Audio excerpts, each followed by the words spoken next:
E seguindo para a nossa próxima palestrante, que eu já adiantei quem é, a doutora Azangeri, que eu vou aqui ler o currículo, doutora em literaturas africanas e pesquisadora de filosofias, culturas, literaturas e artes africanas e afrodiaspóricas, professora do programa de pós-graduação em literatura, cultura e contemporaneidade da PUC-Rio, coordenadora e professora de graduação do Departamento de Letras da PUC-Rio de Janeiro e do Instituto de Pesquisa Pretos Novos, do Rio de Janeiro, coordenadora do Laboratório de Estudos e Pesquisas Interdisciplinares sobre o continente africano e as afrodiaspóricas também da PUC-Rio, é escritora, é roteirista, é multiartista, é crítica teatral, literária, é mãe, é podcaster, é youtuber, é mãe e é minha orientadora informal. E também, ela é tudo isso, mas ela também é, né?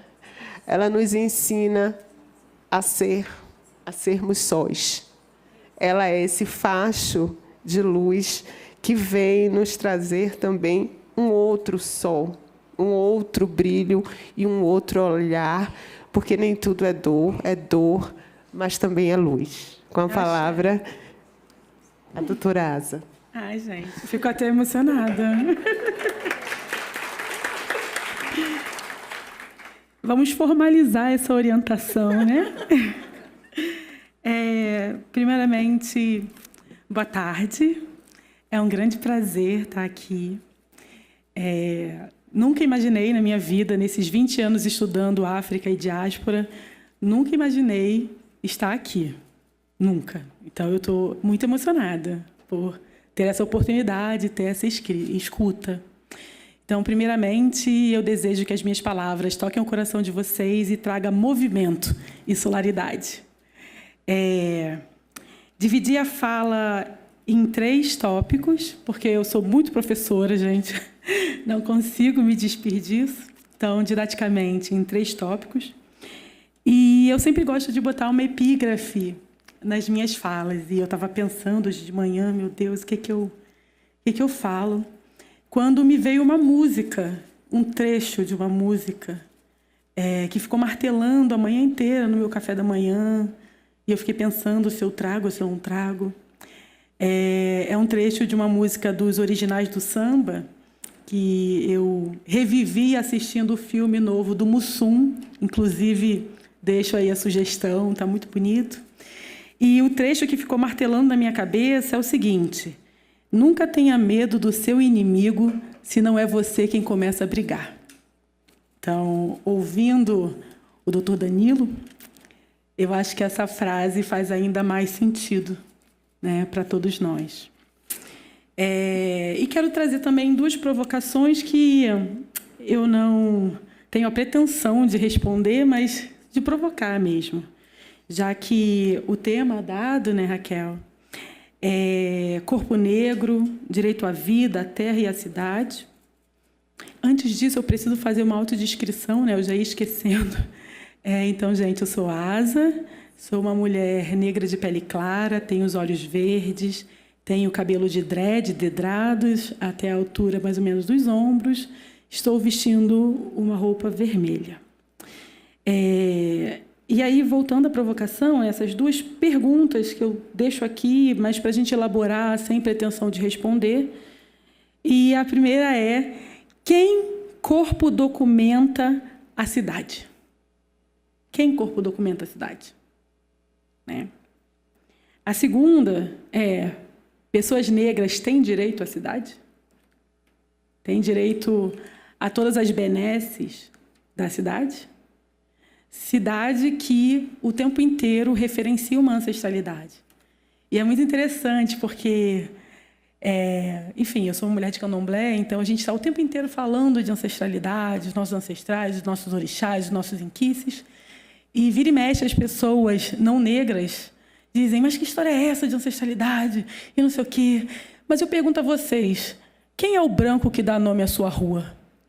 Quem é o branco que dá nome à sua praça?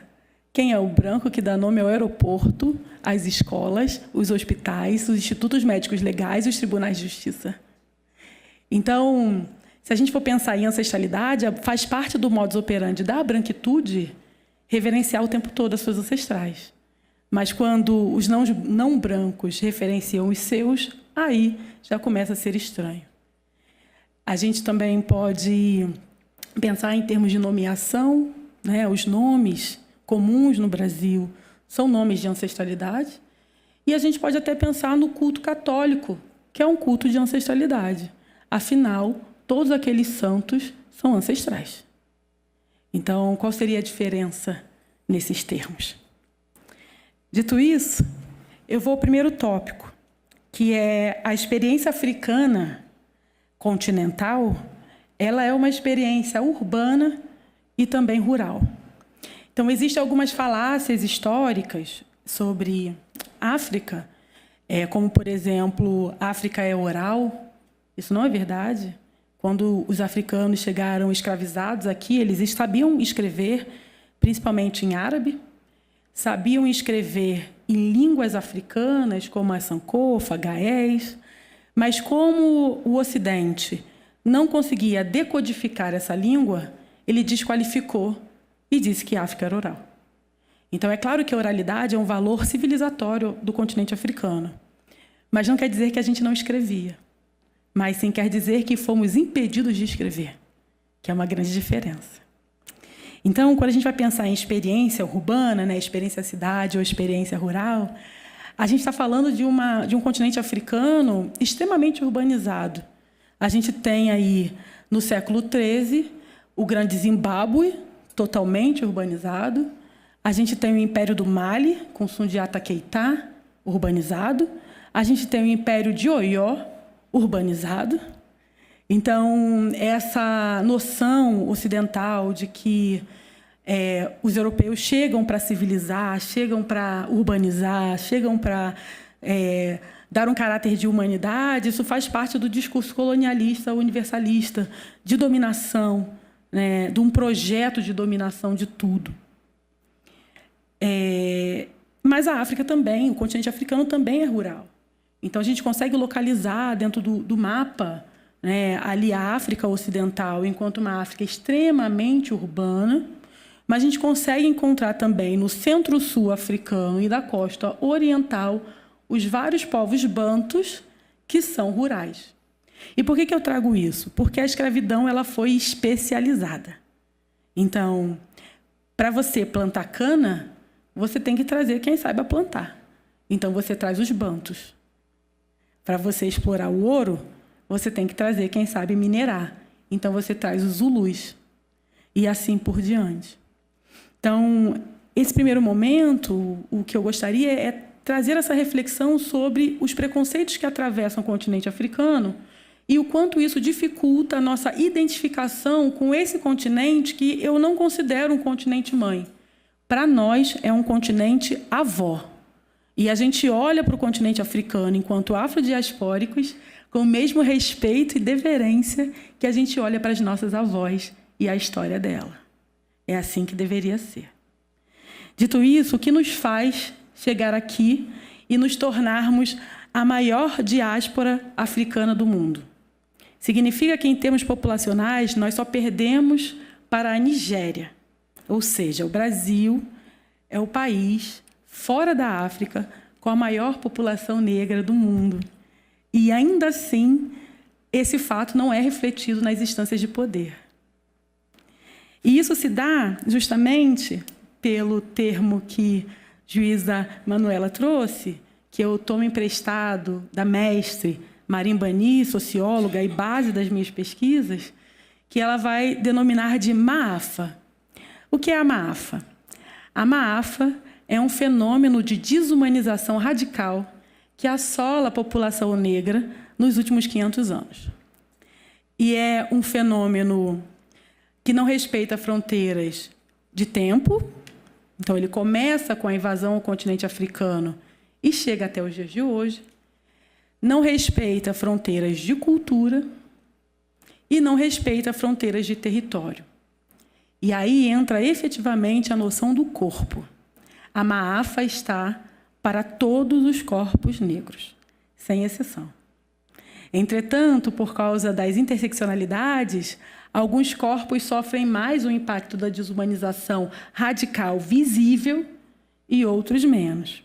Mas, de maneira geral, essa desumanização ela é um contínuo, ou seja, ela começa com a invasão do continente para a dominação, passa pelo sequestro dessa população, a volta na árvore do esquecimento, que é uma morte ontológica, é uma morte do ser, o embarque, a travessia, o desembarque, o leilão, a escravidão, a pós-escravidão, a guetificação e, atualmente, o genocídio da população negra com os seus múltiplos tentáculos. Tentáculos que vão da morte física, né? Dados da violência está aí, mapa da violência, homens negros de 13 a 29 anos, população LGBT, principalmente população trans, principalmente mulheres trans, com marcas de violências ainda mais radicais. Mas essa Maafa, essa desumanização radical, ela também diz respeito ao nutricídio, ao racismo religioso e às outras formas de desumanização e retirada de toda e qualquer possibilidade de uma existência integral e plena dessa população. E isso não significa algo do Brasil, porque você pode ser um afropeu, como aconteceu no ano passado, um afropeu ucraniano que não pode fugir no trem da guerra da Ucrânia e que passa na televisão mundial sendo chamado de africano. Só que aquelas pessoas são nascidas e criadas na Ucrânia.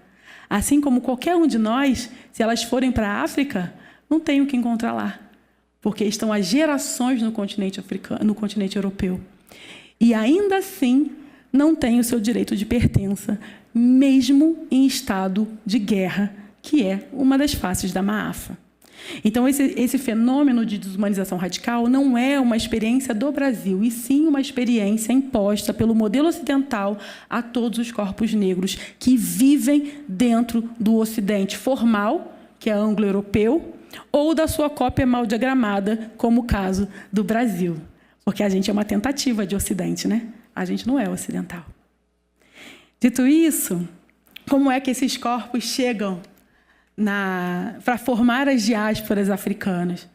Eles chegam portando efetivamente o corpo, eles chegam portando a palavra e eles chegam portando o conjunto de crenças e filosofias enraizadas nos saberes e sabenças dessa população e que chega aqui como formas de enraizamento e resistência para nós. Dentre eles está justamente o aquilombamento, trazido por Abdias, o conceito de Abdias, trazido na mesa de ontem, de abertura, mas também trazido, a palavra quilombo, aquilombamento, ela foi trazida muitas vezes aqui no dia de hoje. Porque o aquilombamento, na verdade, ele é uma ferramenta civilizatória africana, herdada pelas diásporas como forma de resistência, permanência e continuidade. E os quilombos, a gente tem Palmares, né? Alcântara, mas não só, eles são modelos africanos ressignificados na praxis de existência de uma diáspora com os atravessamentos que as diásporas têm. Tanto que para nós se chama quilombo, mas se você vai para a América Espanhola, se chama palenques, mas é a mesma construção. E nesses termos nós ainda temos os quilombos urbanos, que a gente consegue identificar muito bem dentro de uma experiência banto. E é importante dizer que os bantos, os povos principalmente do Congo e Angola, que são majoritariamente bantos, né, étnico-linguisticamente bantos, eles são os primeiros a chegarem, escravizados, né? A gente tem dados, 1536 chegou o primeiro homem com o Angola para ser escravizado no Brasil. E ele continua, essa leva populacional continua chegando, mesmo após a abolição formal da escravidão. Então, as populações bantu são as que mais chegam em mais tempo e em maior quantidade. E são as que mais enraizam aqui na nossa sociedade. Um exemplo é o português. Todos nós falamos falando, comendo, bebendo. E essa queda do fonema D, isso é um sotaque das línguas africanas que não palatalizavam esse fonema. Então, a gente absorve esse sotaque mesmo, essa experiência linguística, absorve no falar brasileiro, e ainda hoje, por conta do racismo linguístico, é entendido como algo errado. A mesma coisa acontece com a rotação, né? Muitas línguas bantus não falam o fonema L, lê. E a tendência, né, linguística, vejam, são pessoas que não falam português como língua materna, mas como língua imposta. E aí a tendência é essas pessoas fazerem um fenômeno linguístico de rotação e começarem a falar Cláudia, Flamengo, bicicleta, algo muito visível na Baixada Fluminense do Rio de Janeiro, que é majoritariamente banto. Então, a herança africana ela é muito viva para a gente. O que me leva ao segundo tópico dessa minha fala, que é uma expressão filosófica banto, principalmente dos povos de Bakongo, que estão localizados na região pré-escravidão, na região do Congo-Angola, mas depois da criação dos Estados modernos africanos, majoritariamente os bantus ficaram na região de Cabinda, que é no país Angola. Então, a filosofia Bakongo ela vai dizer para a gente que o corpo ele é a morada do nosso ser. E isso é inegociável, porque nenhum de nós aqui consegue viver nessa existência terrena sem o corpo. Ah, mas eu fiz uma viagem extracorpórea, tá, por 15 minutos. Ninguém conseguiu ficar em viagem extracorpórea espiritual por 24 horas. Porque a nossa existência ela é totalmente dependente da materialidade da nossa corporeidade. E é por isso que, para essas filosofias, o corpo ele é efetivamente a morada do nosso ser.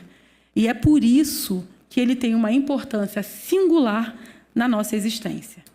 E aí eu pergunto a vocês, há quantas andam os nossos corpos negros nas nossas cidades no Brasil? Dito isso, essa frase, a filosofia Bakongo, ela me faz pensar muito em algo importante. E eu acho que dos maiores legados que os nossos ancestrais nos deixaram e que as pesquisas elas evidenciam muito, que é justamente o fato de que a nossa humanidade ela é inegociável. Não tem recorte, não tem porém. Como pensar a inegociabilidade da nossa humanidade diante de um sistema opressor ocidental? Não acho que isso seja só uma característica do Brasil, mas isso é uma característica do modelo do qual o Brasil adota para si. O Brasil escolheu ser uma nação ocidentalizada, e isso é um problema de autoimagem, porque ele acha que ele é algo que ele nunca será. Isso é um problema de autoimagem, um problema de educação também. Porque a educação reflete algo que nós nunca seremos. Então, nós sempre seremos cópias mal diagramadas e capengas do modelo ocidental, enquanto a gente não assumir a nossa localização e agenda enquanto sujeitos pluriversais e atravessados por múltiplas culturas aqui nesse território nacional. Então, é importante. Dito isso, trago justamente a máxima filosófica pela qual todos me conhecem, que é justamente uma máxima filosófica Bakongo, que diz que todo muntu, todo ser humano é um sol vivo, e que é responsabilidade coletiva acender o sol do outro.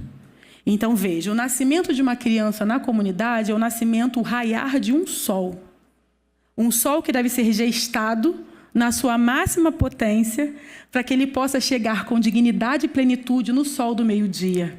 E, principalmente, tenha dignidade e plenitude no seu entardecer. Isso também faz parte dos direitos dos nossos corpos. E aí eu pergunto, a quantas anda o brilho do nosso sol? E o quanto vocês, juízes, magistrados, pessoas do direito em geral, ajudam para o acendimento ou apagamento da nossa solaridade. Se todos nós somos agentes de manutenção da solaridade do outro, se todos nós somos responsáveis pelo sol do outro, a quantas anda a nossa responsabilidade coletiva de manter o sol do outro íntegro e pleno? E veja bem, os Bakongs, eles foram muito objetivos. Todo ser humano é um sol vivo. Não é todo ser humano menos o João, não é todo ser humano menos a pessoa trans, não é todo ser humano. Não existem exceções. Todos nós raiamos para essa existência tal qual um sol. E essa, gente, aí eu vou ao tópico 3, que é o tópico de resistência, e essa crença na nossa solaridade faz parte de um desses valores que chegam com os nossos ancestrais no tumbeiro e que são usados como ferramentas de permanência e resistência. Veja bem, apesar da desumanização, apesar da maafa, apesar do chicote, nós continuamos tendo fé na vida. E isso é algo inegociável. É uma herança inegociável. E é uma herança praticada, mesmo que inconscientemente, por nós em nossas comunidades. E isso me leva à noção de quilombo urbano. Quantos de nós conhecemos quintais familiares em que o avô ou a avó comprou um terreno lá em 1900 e lá vai bolinha, pagou em 500 anos pela caixa, e aí casou, teve filhos, construiu sua casa. E aí teve filhos, os filhos cresceram, o Ocidente diz, quem casa quer casa, se possível, bem longe dos pais, né? O modelo americano diz isso. O meu filho tem 16 anos, vai morar do outro lado do país. Mas o modelo africano diz, nós sempre nos aquilombamos perto uns dos outros. Então, essa casa, esse terreno que era dos nossos avós, tios, elas passam a ser nossas também, porque a gente casa e constrói atrás, constrói do lado, constrói em cima, constrói na frente. E quando você vai ver, você tem uma vila familiar ali que foi essencial para que a gente pudesse sobreviver à pandemia de Covid. Quintais aquilombados não passaram fome. Quintais aquilombados tiveram um impacto menor por conta da sua rede de solidariedade aquilombada diante do que foi um braço da maafa, que foi a pandemia da Covid. A Covid executou eficazmente a nossa desumanização radical. E quem tinha quintal aquilombado pôde sobreviver um pouco melhor, mesmo que tivesse perdido o emprego, mesmo que tivesse dificuldades de diversas ordens, o quilombo o acolheu. E isso é um grande exemplo.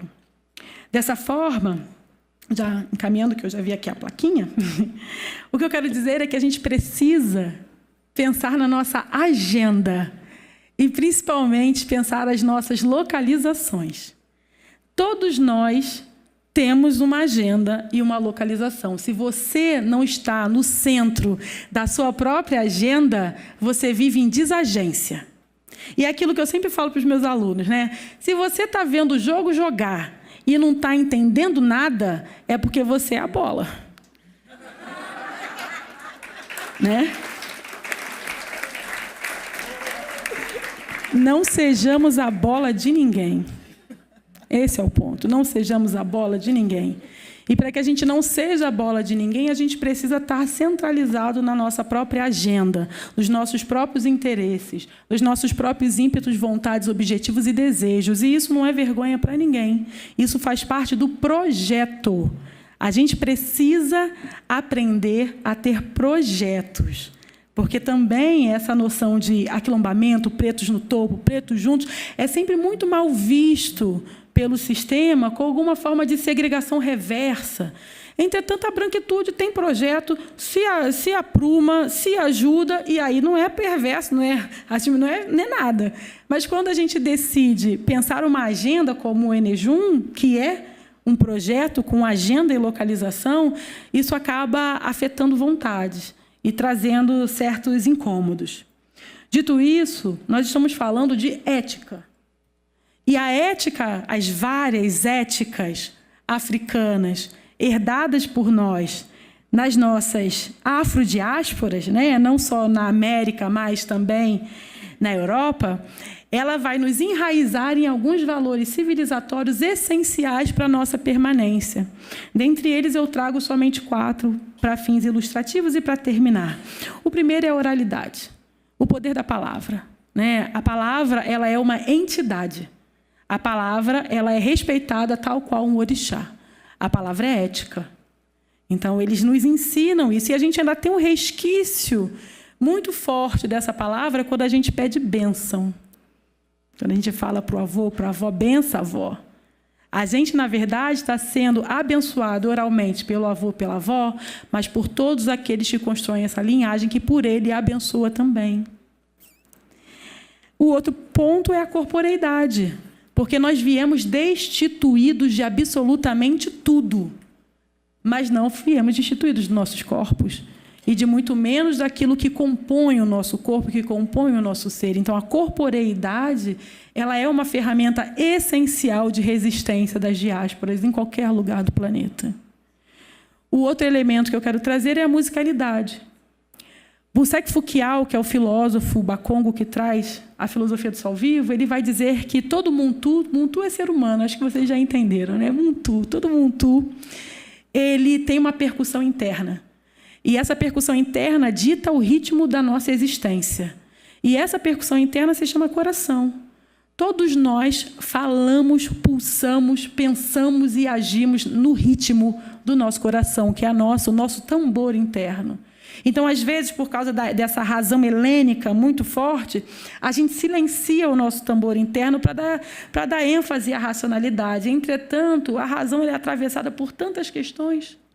E, às vezes, o que a gente precisa é silenciar a cabeça, com todo respeito ao Ori, esse orixá é importante para todos nós, mas é importante a gente silenciar a cabeça e deixar o tambor falar, porque o tambor também é um orixá, o tambor também é uma entidade viva. E todos nós temos um tambor interno chamado coração.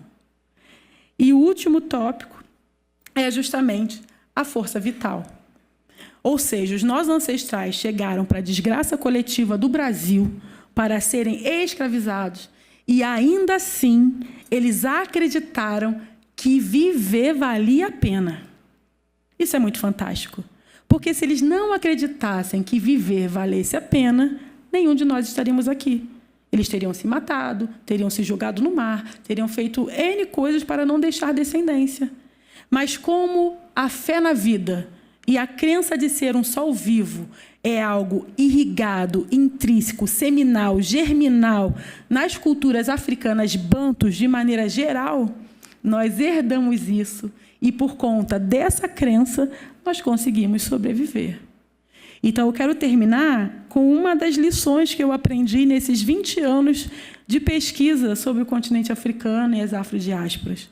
Eu aprendi que o mais importante é ter fé na vida. E eu quero agradecer e dizer que estar aqui é mais uma amostra, uma evidência de que viver vale a pena, porque as coisas podem mudar. Então, muito obrigada e até a próxima.